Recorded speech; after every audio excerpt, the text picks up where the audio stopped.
Assalamualaikum warahmatullahi wabarakatuh. Ikuti dan kunjungi channel YouTube Maulizul Akbar NAD. Subscribe, like, share, komen.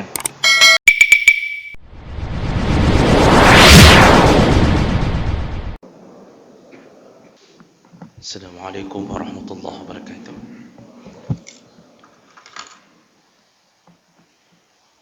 Innal hamdalillah nasta'inuhu wa nastaghfiruh wa na'udzu bihi min shururi anfusina wa min sayyiati a'malina. May yahdihillahu fala mudilla lahu wa may yudlil fala hadiya lahu. Asyhadu an la ilaha illallah wahdahu la syarika lahu wa asyhadu anna Muhammadan 'abduhu wa rasuluhul karim. Allahumma salli wa sallim ala nabiyyina wa sayyidina Muhammadin wa ala alihi wa ashabihi ajma'in. Amma ba'd. Rabbi shrah li sadri wa yassir li amri wahlul 'uqdatam min lisani yafqahu qawli. Segala puji bagi Allah, kemudian salawat dan salam kepada Rasulullah, pada keluarga dan seluruh sahabat-sahabatnya. Bapak-bapak dan ibu-ibu jamaah salat subuh yang Allah muliakan insyaAllah di dunia dan di akhirat. Setelah kita selesai beberapa kali pertemuan membahas tentang amalan-amalan yang Allah balas sesuai dengan amalan tersebut, dan kita sudah bahas 10 perbuatan yang dibalas persis seperti perbuatan tersebut. Yang suka membongkar aib, maka dia akan dibongkar aibnya. Yang menyiksa rakyatnya, dia akan disiksa oleh Allah, dan seterusnya. Mulai subuh hari ini kita masuk ke dalam bab yang baru, dan kita insyaAllah untuk beberapa pertemuan kita akan membahas tentang golongan-golongan yang mendapatkan azab kubur dan dosa yang mereka lakukan. Dalam catatan ayat dan hadis-hadis Nabi sallallahu alaihi wasallam, maka ditemukan bahawa ada 10 golongan orang yang dipastikan oleh Allah dan Nabi akan mendapatkan siksa kubur. Namun sebelum itu, jemaah melakukan Allah Subhanahu wa taala, masalah siksa kubur adalah masalah yang gaib. Salah satu tanda keimanan adalah percaya kepada yang gaib. Allah menyebutkan di awal ayat Al-Quran, alladzina yu'minuna bil ghaib. Salah satu tanda bahawa kita ini beriman, kita percaya kepada yang gaib, walaupun itu tidak nampak. Surga tidak nampak, neraka tidak nampak, malaikat kita tidak tahu bagaimana model bentuknya, Allah pun Tuhan kita, kita tidak pernah melihatnya. Namun semua itu wajib kita percaya selama ada dalil-dalil yang menerangkannya. Itulah ujian iman, percaya pada yang gaib. Bagi orang-orang yang punya pemahaman skeptis, artinya dia tidak percaya kecuali setelah melihat di depan mata, maka kesesatan biasanya hinggap di diri mereka. Orang-orang di negara-negara barat itu paling banyak berpemahaman ateis, tidak mau percaya tentang adanya hari akhir, hari kebangkitan, tidak percaya akan adanya Tuhan. Alasannya satu, tidak bisa dibuktikan. Kita dalam Islam membuktikan adanya Allah. Allah suruh lihat sekeliling kita. Itu salah satu pembuktian kauniyah. Lihatlah pepohonan, lihatlah pegunungan, lihatlah ciptaan-ciptaan. Tidak mungkin ada yang bisa berdiri dengan sendirinya kecuali dengan ciptaan Allah. Nah, ini contoh. Jemaah melakukan Allah, begitu pula siksa kubur.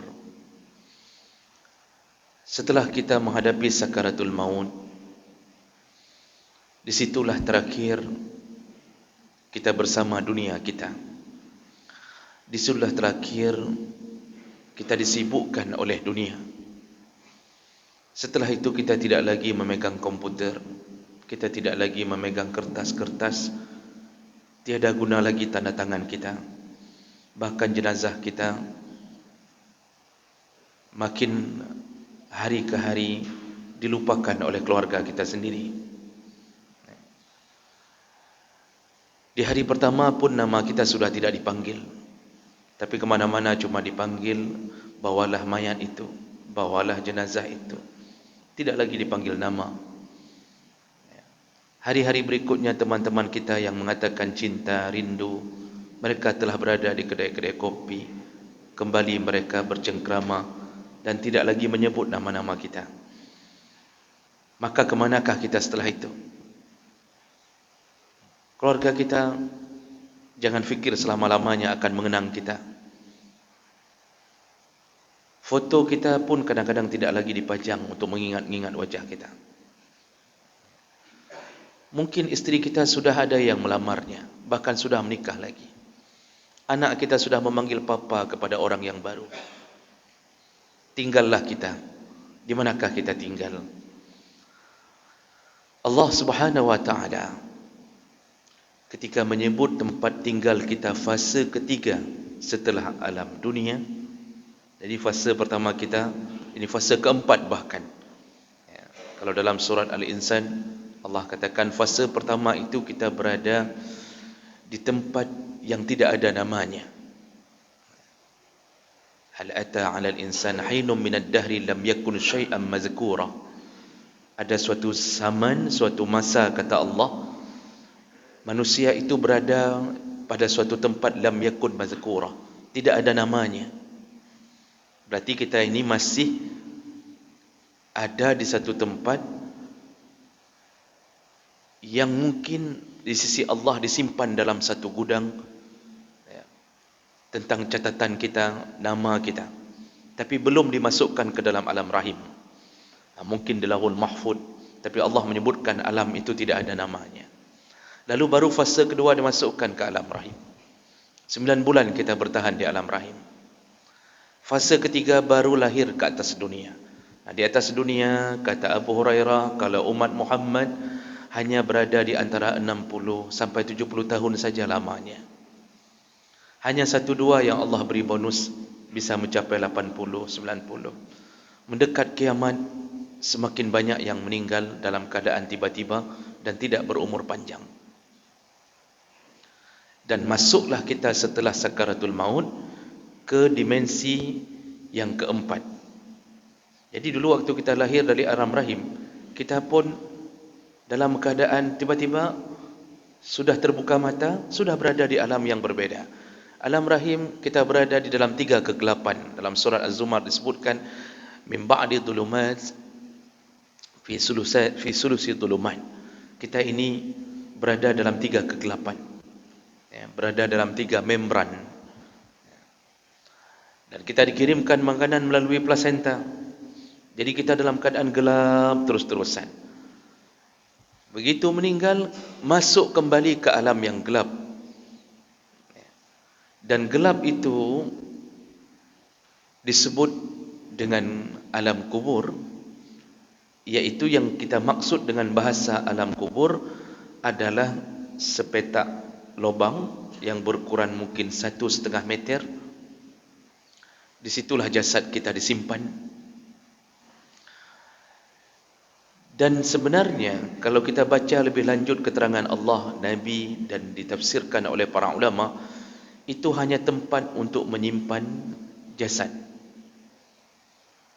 Ruh kita dalam hadis riwayat Ahmad bin Hanbal, ketika dicabut melalui ubun-ubun, mata kita melihat ke arah ubun-ubun.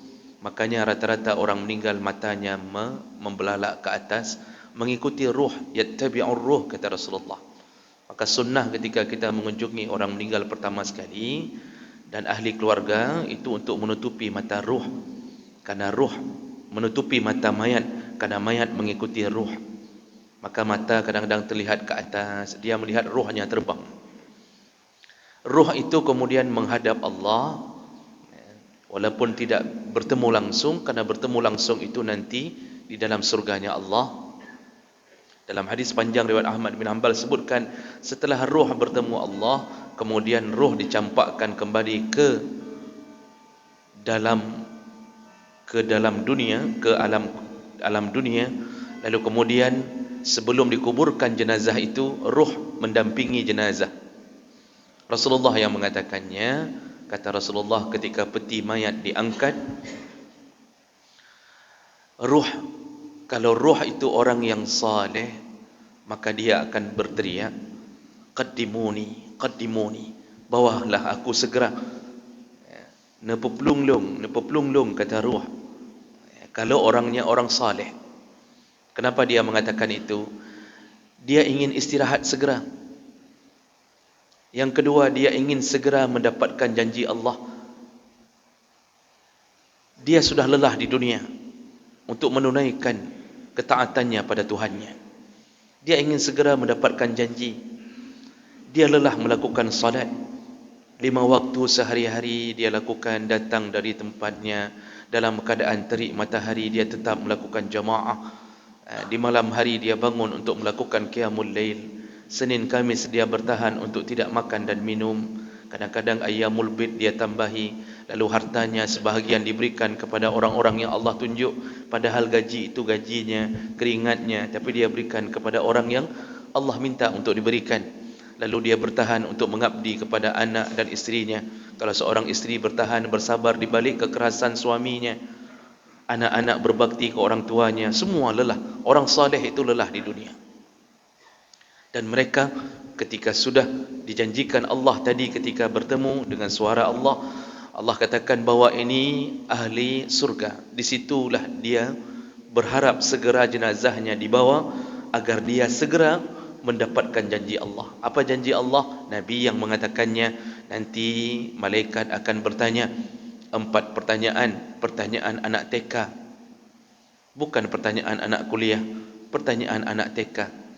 Tapi bisa jadi profesor doktor pun tidak bisa menjawabnya, kalau profesor doktor tidak pernah berjamaah ke masjid-masjid. Dan setelah jawaban itu selesai, kemudian selamatlah dia. Hanya itu ujiannya. Tidak ada tes berkali-kali sampai pantohir yang terakhir. Tidak ada. Tes ini, tes berkas, tes kesehatan, tes BKD, entah apa-apa istilahnya. Tidak ada. Setelah itu, mulailah janji Allah ditunaikan. Dikirimkanlah makanan dari surga, dikirimkanlah minuman dari surga. Ini hadis riwayat Ahmad bin Hanbal. Lalu kemudian dikirimkanlah kasur dari surga. Lalu kemudian dia menikmati semua itu sambil menunggu tiupan sangkakala yang akan menenggelamkan semua bumi dan dunia. Lalu kemudian dihadirkan satu makhluk indah sekali, wangi sekali, tampan sekali. Lalu dia bertanya, siapakah engkau? Man anta? Dalam hadis sebutkan begitu. Lalu makhluk itu bertanya, ana amaluka salih fid dunia. Aku adalah amal salihmu di dunia. Dialah yang menemaninya sampai tiupan sangkakala. Isteri tidak ada di samping, anak melupakan kita, bahkan sudah bagi-bagi warisan, bahkan sudah menikmati mobil yang kita beli, padahal kita yang cari, bahkan tidak terucap kalimat Rabbighfirli untuk kita. Satu-satunya yang paling setia hanya amal kita. Jemaah melakukan Allah Subhanahu Wa Taala. Disitulah kita hidup. Apakah itu dinamakan alam kubur? Para ulama mengatakan berbeda. Alam kubur, alam tempat diletakkannya casing kita, iaitu jenazah kita. Sepetak tanah yang digali, itu kuburan. Tapi sebenarnya kita tidak lagi tinggal di situ. Kita tinggal di alam yang baru, yang bernama barzakhun. Maka disebutkan barzakhun la yabghiyan. Alam barzakh itu, barzakh artinya pagar atau penghalang, dan itu adalah pembatas antara alam dunia dan alam akhirat. Jadi ketika kita di alam barzakh, kita bisa menikmati pemandangan surga, pemandangan neraka, tapi terbatas, hanya bisa lihat. Kalau mau masuk, proseduralnya adalah tunggu terjadi kiamat. Disitulah alam kita antara dunia dan akhirat. Maka disebut barzakh. Jemaah maka Allah, hidup di situ kata para ulama ketika melihat ayat dan hadis Nabi SAW, itu hidup normal. Makanya ada hadis yang menyebutkan ya, setiap petang, setiap pagi dan petang, orang-orang yang ahli surga, ini belum masuk surga, tapi sudah dapat kartu rekomendasi untuk masuk surga, sudah dapat kartu dari Allah, ni ahli surga. Mereka dikumpulkan sesama ahli surga. Padahal tadi kuburan kita bisa jadi kuburan di Kalibata, Jakarta, bisa jadi bahkan kita mungkin bisa jadi dikuburkan di samping kuburan Cina. Mungkin yang Buddha, yang Kristen bisa jadi di Jakarta untuk dapat sepetak tanah, beli tanah kuburan. Bisa jadi kita dikuburkan di samping orang yang meninggal karena ditembak sabu-sabu. Bisa jadi kita dikuburkan di samping para orang-orang yang pelaku maksiat. Tapi ketika masuk ke alam barzakh, lalu kemudian Allah menyatukan dengan orang-orang saleh. Apa kata Nabi? Setiap pagi dan petang, orang-orang saleh di alam barzakhnya akan dinampakkan Allah pemandangan surga. Jadi tontonannya adalah surga. Begitu dibuka penghalang untuk melihat surga, maka semua mereka berteriak ketika melihat keindahan surga. Apa teriakannya? Kata Rasulullah, ya Allah, percepatlah kiamat. Percepatlah kiamat. Kenapa minta percepat kiamat? Karena sudah tidak sabar ingin menikmati indahnya surga yang tidak pernah terlintas oleh mata, tidak pernah dilihat, tidak pernah diraba, bahkan tidak pernah didengarkan, tidak pernah untuk terbayang pun. Karena kata Nabi, apapun yang kita bayangkan pasti salah tentang surga. Kita membayangkan kecantikan bidadari, pasti salah. Pasti salah. Disitulah mereka rindu. Ahli-ahli surga rindu. Maka mereka semua berteriak, percepatlah, percepatlah kiamat ya Allah. Hai kamu tunli. Itu salah satu daripada keindahan yang Allah berikan untuk mereka. Kita di dunia saja Bapak Ibu, ya, ini akhir bulan misal contohnya, dompet kosong, ya, kita bawa istri jalan-jalan di mall, dia lihat macam-macam barang, ya, pasti dia berdoa, ya Allah percepatlah gajian, ya Allah percepatlah gajian, ya Allah. Karena dia tidak sabar ingin bisa membeli barang-barang yang dia lihat. Apalagi kalau kita melihat keindahan surga. Lalu kemudian kelompok yang kedua, kata Rasulullah, dikumpulkan sesama ahli maksiat. Jadi walaupun dikuburkan di mana-mana, walaupun ada yang tidak dikuburkan, meninggal di lautan, meninggal di atas pohon, tersangkut di mana-mana, mungkin bahkan tidak ditanam, tapi mereka tetap mendapatkan alam ini. Walaupun jasad mereka tidak dimasukkan ke dalam sepetak tanah tadi, mereka masuk ke alam barzakh. Yang ahli maksiat dikumpulkan bersama ahli maksiat. Lalu kemudian Allah putar filem untuk mereka, dibukalah gerbang, nampaklah pemandangan neraka. Begitu melihat neraka dan mereka melihat dahsyatnya neraka dan siksanya, mereka semua berteriak. Apa teriakan mereka? Ya Allah, jangan buat kiamat. Ya Allah, jangan sampai buat kiamat. Kenapa begitu? Karena di alam barzakh saja, atau di alam kubur bahasa kita lebih mudah, itu saja mereka mendapatkan pemanasan siksa. Apalagi kalau terjadi kiamat, maka mendapatkan siksa benar-benaran. Yang azab kubur saja tidak tahan, apalagi sampai masuk ke dalam neraka Allah. Maka semua mereka bermohon-mohon, ya Allah jangan buat kiamat, jangan buat kiamat. Nah, jemaah maka Allah, hadis-hadis menunjukkan bahawa azab kubur itu nyata. Azab kubur itu ada. Karena ada sebahagian yang berusaha mengingkari tentang adanya azab kubur. Jadi mereka memakai logika dengan mengatakan bahawa pandai mungkin azab kubur. Mana mungkin ada azab kubur, kata sebahagian mereka. Kita ini kan belum divonis. Nah, ini alasannya. Kita kan belum divonis apakah kita neraka atau surga. Nanti divoniskan yaumul hisab. Sedangkan yaumul hisab terjadi setelah azab, setelah alam barzakh. Bagaimana mungkin memvonis orang yang belum Bagaimana menyiksa orang yang belum divonis salah atau benarnya? Ini anggapan mereka. Padahal dalil-dalil menunjukkan bahawa yaumul hisab itu bukan hari untuk memvonis.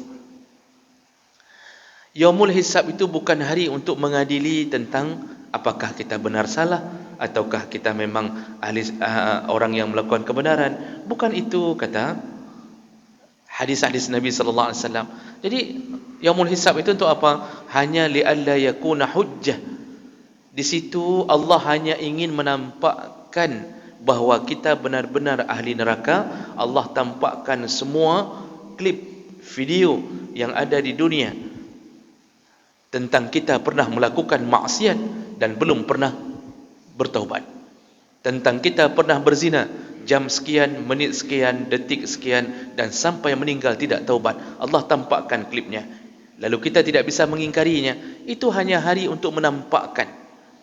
Tapi bukan untuk bertanya seperti pengadilan hari ini, menghadirkan saksi ahli lalu bertanya sampai Allah kemudian mungkin akan dirasa oleh orang-orang itu, mereka merasa Allah ragu-ragu memberi keputusan. Tidak. Semua kita sudah ada vonis ketika sakaratul maut. Kita sudah tahu kita ahli neraka atau surga. Sudah tahu. Bahkan sebelum meninggal pun orang-orang yang tidak salat hari ini coba tanya. Coba tanya kepada orang yang tidak salat.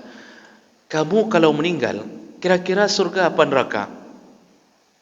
Pasti nuraninya mengatakan, hai neraka. Cuma baiknya berdoa lagi kan begitu kata mereka. Mereka masih hidup saja sudah tahu kalau meninggalkan salat itu neraka.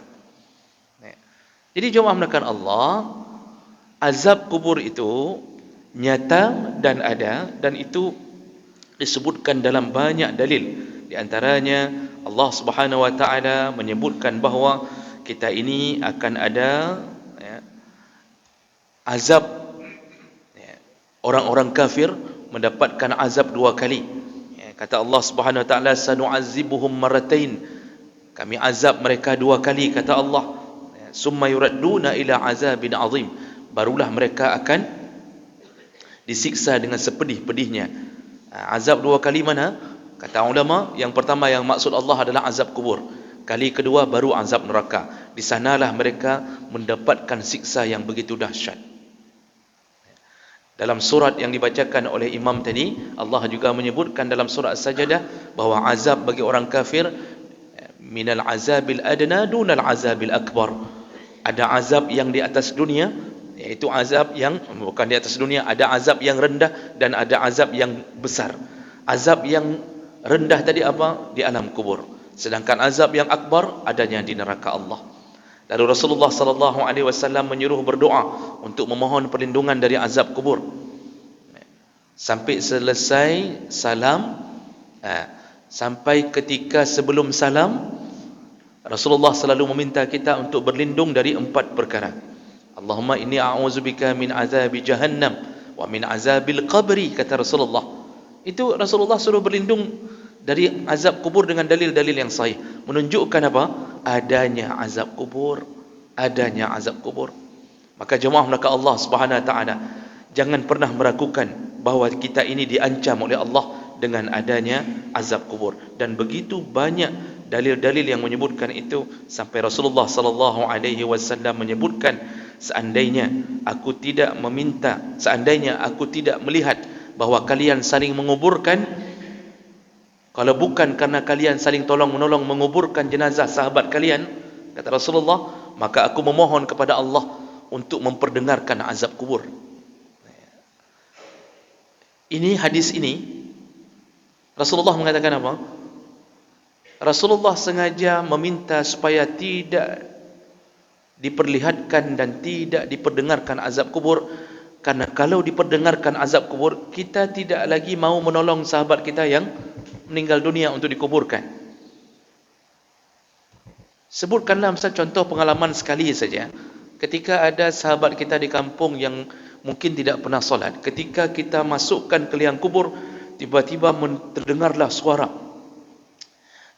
suara persiapan untuk menyiksa, maka itu akan menimbulkan rasa takut. Otomatis orang kedua di kampung itu kita tidak berani tanam lagi. Jadi ditutup suara siksa azab kubur oleh Allah agar kita masih terus melanjutkan untuk saling menolong memakamkan saudara kita, agar tidak timbul rasa takut. Jangankan hari ini suara siksa kubur, Bapak Ibu maka Allah, baru-baru ini salah satu jenazah COVID, silakan lihat tayangannya di YouTube, ya, heboh di Jawa Tengah kalau saya tidak salah, heboh ketika ditanam jenazah COVID di malam hari sekitaran pukul 10 oleh sekitar beberapa orang perawat, ya, cuma satu orang yang perempuan. Tiba-tiba terdengar di tengah-tengah area pekuburan itu, dalam tayangan video itu terdengar ada suara perempuan cekikikan, mirip seperti suara kuntilanak. Padahal mereka yang di lapangan tidak mendengarkannya. Si perempuan tadi yang bersama rombongan juga tidak bersuara apa-apa. Dia cuma diam saja karena proses sedang menanamkan jenazah COVID di malam hari. Gara-gara suara itu saja heboh. Orang sudah tidak berani lagi menanamkan saudaranya. Itu bahkan bukan suara azab kubur. Bagaimana kalau muncul suara azab kubur? Makanya Rasulullah mengatakan azab kubur itu tidak bisa didengarkan oleh jin dan manusia, yang bisa mendengarkannya hanya binatang. Maka semua binatang yang melewati kuburan yang sedang diazab, mereka tahu, mereka melonglong, mereka menangis, ayam berteriak. Itu akibat mendengarkan azab kubur. Dan kita ini ditutup oleh Allah pendengaran kita untuk tidak mendengarnya, agar kita melanjutkan amal bukan gara-gara suara azab kubur, tapi karena ketaatan kita kepada Allah Subhanahu wa taala. Nah, inilah jemaah melakukan Allah, berhati-hatilah dengan azab kubur yang pedih, dan insya-Allah di pertemuan yang akan datang kita akan kabarkan golongan mana saja yang akan mendapatkan azab kubur itu. Mungkin termasuk amalan-amalan harian yang kita lakukan. Berhati-hatilah meninggal dalam keadaan melakukan amal tersebut. InsyaAllah kita sambung di pertemuan yang akan datang karena singkatnya waktu kita. Subhanakallahumma wa bihamdik, asyhadu an la ilaha illa anta, astaghfiruka wa atubu ilaih. Wassalamualaikum warahmatullahi wabarakatuh.